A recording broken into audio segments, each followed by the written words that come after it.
అవి border villages అయ్యేసరికి వాళ్ళకి వాళ్ళ దగ్గరికి వెళ్ళే వాళ్ళు చాలా లిమిటెడ్గా ఉంటారు. ఒకసారి నేను వెళ్ళినప్పుడు అంటే ఇప్పటి కాలంలో కూడా వాళ్ళు మనం బియ్యం సంచులు సూపర్ సంచులు తెచ్చుకుంటాం కదా, మా బియ్యం వస్తాయి అవును. వాటిని సంచుల్లాగా కుట్టించుకొని దాంట్లో పుస్తకాలు పెట్టుకొని వెనకాల తగిలించుకొని వెళ్తున్నారు ఓకే. వాళ్ళు. హ్మ్. అది నాకు మనసు చాలా కలిచివేసింది. మన పిల్లలకి మనం అవసరం ఉన్నా లేకపోయినా హ్మ్. ప్రతి కొంటాం. సంవత్సరం బ్యాగులు కొంటాం. ఆ! వాళ్ళు మధ్యలో ఇది నచ్చలేదంటే ఇంకొకటి కొంటాం. హ్మ్.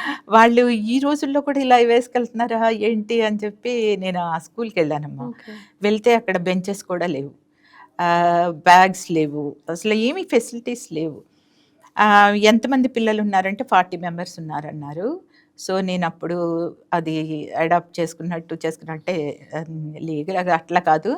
ఇంక వెంటనే వాళ్ళకి బెంచెస్, బుక్స్, బ్యాగ్స్, చెప్పుల కాడ్నుంచి హ్మ్. ముందల బాత్రూమ్స్, పిల్లలకి మౌలిక సౌకర్యాలుంటేనే పిల్లలు కూడా స్కూల్‌కి రావటానికి ఇష్టపడతారు అని చెప్పి వాళ్ళందరికి అవి ప్రొవైడ్ చేశాననమాట. ఓకే. దానికి చాలా నా స్నేహితులు సపోర్ట్ చేశారు. యెస్.